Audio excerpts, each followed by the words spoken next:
Hallelujah. Good morning. प्रभु के अनुग्रह से हम लगभग जून महीने के अंत में पहुंच गए हैं। प्रभु हमारे प्रति विश्वास योग्य रहे, इसके लिए हम प्रभु की स्तुति करते हैं। इस साल में 6 महीने गुजर गए हैं, 6 महीने और बाकी हैं। और अगर प्रभु ने हमें आगे जीवन दिया, उन दिनों में हमारे लिए प्रभु की क्या योजना है, उसे जानकर उसे पूरा करने के लिए जीवन बिताएं। बीते समय हमने किस प्रकार से जीवन बिताया, अपने आप को जांचें परखें, प्रभु के साथ अपना हिसाब ठीक कर जीवन बिताएं। प्रार्थना। पवित्र पिता, आपका धन्यवाद, आप भलाई करने वाले हैं, आशीष देने वाले हैं। दिन प्रतिदिन आपका अनुग्रह नया होता जाता है। हर एक दिन हमारे जीवनों में हम आपके अनुग्रहों का अनुभव करते जा रहे हैं। प्रभु, बीते 6 महीने आप विश्वास योग्य रहे। जून महीने के 29 तारीख में आपने हमें प्रवेश दिलाया है, आपका धन्यवाद। बीते दिनों में किस प्रकार का जीवन हमने जिया है, अपने आप को जांचने में हमारी मदद करें। यीशु के नाम से प्रार्थना मांगते हैं, आमीन। प्रभु परमेश्वर की महिमा हो। कैसे हैं आप सभी लोग? क्या आज आपने प्रभु से संगति की? क्या आपने उठकर प्रार्थना किया? प्रार्थना और प्रभु से संगति हमारे लिए आवश्यक है। 2026 के 6 महीने गुजर चुके हैं। इन 6 महीनों में हमने क्या हासिल किया है? इस साल के 6 महीने तो छोड़ दीजिए, आपकी उम्र क्या है? इतने दिनों में आपने क्या हासिल किया? विश्वास में आने के बाद क्या आपने उन्नति की? प्रभु हमेशा भलाई करते हैं, लेकिन हमारा जीवन कैसा है हमें परखना चाहिए। हमें जीवन में बढ़ते रहना चाहिए। प्रभु चाहते हैं कि हम बढ़ते रहें। आदम हव्वा से वे कहते हैं, फलो फूलो और पृथ्वी में फैल जाओ। हमारे परमेश्वर कंजूस नहीं है। वे बड़ी कंजूसी से थोड़ा थोड़ा ही देने वाले नहीं हैं। वे हमें दुख देना नहीं चाहते। बढ़त, समृद्धि, संपूर्णता, आशीष मसीह के संतानों में यह नजर आना चाहिए। 6 महीने पहले आपकी स्थिति क्या थी और आज कैसी है? क्या आपके जीवन में बढ़त नजर आ रही है?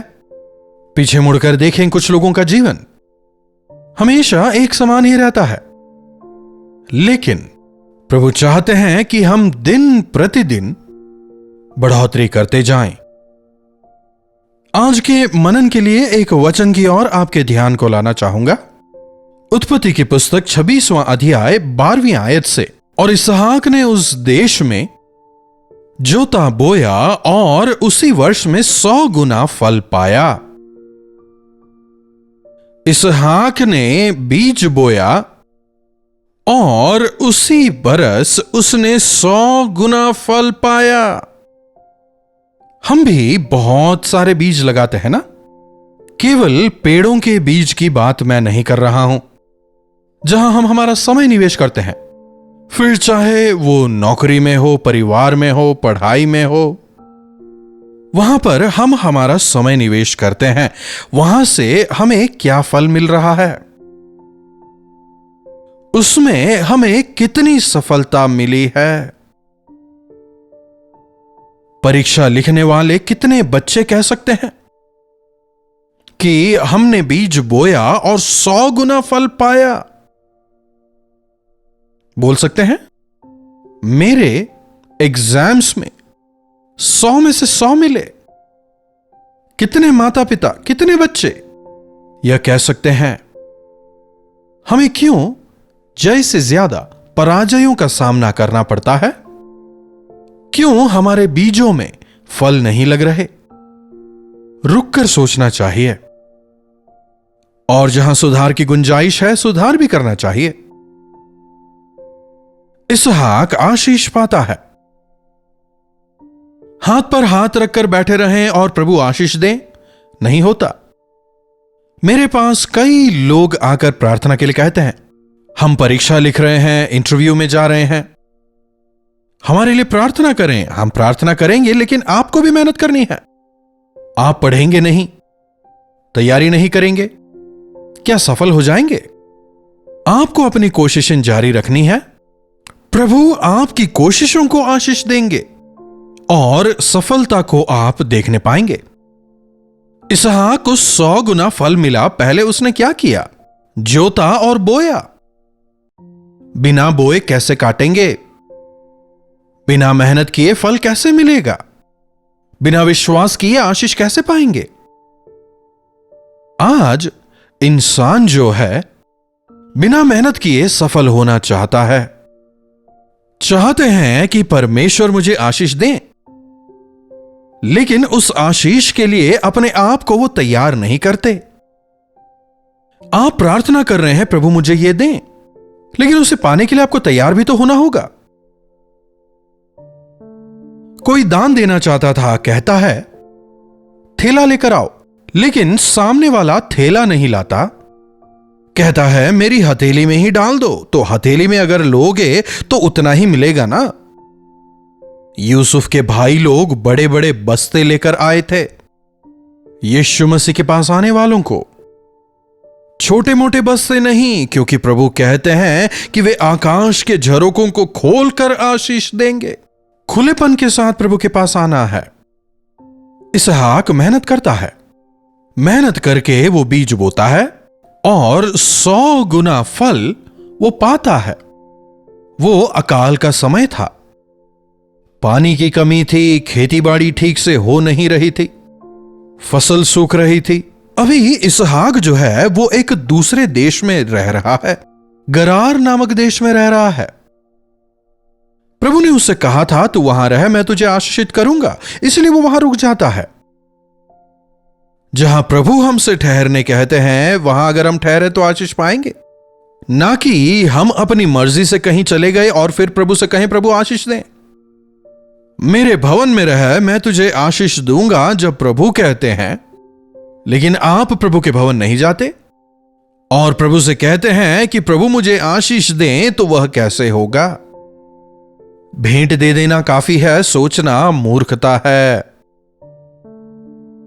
उसने जोता बोया और 100 गुना प्रतिफल पाया और यहोवा ने उसको आशीष दी, इसलिए वो बढ़ता गया। यहोवा ने उसे आशीषित किया, इसीलिए वो बढ़ता गया। आप अपने आप को बढ़ाना चाहें, असंभव है। अपने आप से आप कोशिश करके देखें, शायद थोड़ी बहुत सफलता पालें, लेकिन बहुतायत को नहीं देख पाएंगे। अपने आप को उठाने का प्रयास ना करें, नीचे किए जाएंगे। वचन हमें बताता है परमेश्वर अपने डरवैयों को बहुतायत का फल देते हैं। इसहाक के जीवन को देखिए। इसहाक वायदे की संतान है। पिता अब्राहम के साथ रहते रहते उसने पिता के विश्वास को देखा और सीखा। मुरिया पर्वत पर जब बलिदान चढ़ाने पिता के साथ इसहाक जाता है और जब पिता इसहाक को बलिवेदी पर लेटाते हैं, उसे समझ आता है, ओ तो मैं ही बलि का पशु हूं, और वो इसे सौभाग्य जानता है, सवाल नहीं करता। अब्राहम जो है वो बूढ़ा था, धक्का मारकर वो बच सकता था, लेकिन इसहाक ने अपने आप को बलिदान होने के लिए, परमेश्वर के लिए जीवित बलिदान होने के लिए दे दिया। जब हम तैयार होते हैं तभी आशीष पाते हैं। फिर जब इसहाक के विवाह की बात आती है, इस समय तक अब्राहम जो है वो काफी धनवान हो गया है। हां, अब मैं अपनी मनमर्जी करूंगा, अपनी इच्छा के अनुसार लड़की ब्याह लूंगा, ऐसा नहीं कहता, बल्कि उस जिम्मेदारी को पिता को सौंपता है, पिता की इच्छा के अनुसार ब्याह करता है। वचन में हम देखते हैं इसहाक ने जल्दीबाजी नहीं की, बल्कि पिता अब्राहम पुत्र के विवाह के लिए लड़की ढूंढने के लिए अपने दास को भेजता है। और जब वो रिबेका को लेकर आ रहा था, इसहाक तब क्या कर रहा था? ओ मेरी बीबी आने वाली है, नए कपड़े खरीदूंगा, मैं ये करूंगा वो करूंगा, क्या सपने देखकर बैठा था? शाम के समय इसहाक एकांत में जाकर मनन कर रहा था प्रार्थना कर रहा था।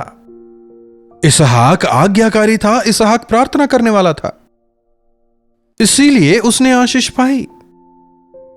अगर आपके मन में विश्वास नहीं है, चमत्कारों को आप नहीं देखने पाएंगे। बिना प्रार्थना के स्वर्ग की सामर्थ को आप पृथ्वी पर नहीं देखने पाएंगे। इसहाक मेहनती था, हल चलाता है, खेत जोतता है, बीज बोता है, इसीलिए 100 गुना फल वो पाता है। विश्वास योग्य और मेहनती लोगों को प्रभु कभी नहीं छोड़ते। इसहाक उन्नति करता है। 13वीं आयत अगर देखें, कुछ लोग अगर थोड़ी उन्नति कर लें तो उन्हें पकड़ना मुश्किल हो जाता है।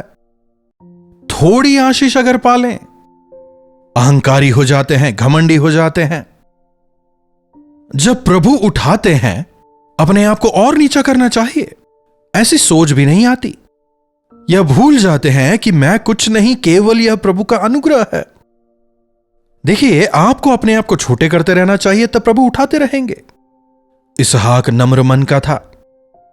13वीं आयत, और वह बढ़ा और उसकी उन्नति होती चली गई और वह अति महान पुरुष हो गया। महान होना अलग बात है, अति महान होना अलग बात है।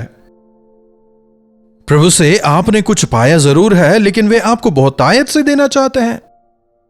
आपने थोड़ा सा पाकर प्रभु को बाय बाय कर दिया, इसलिए आप जहां के तहां रह गए हैं।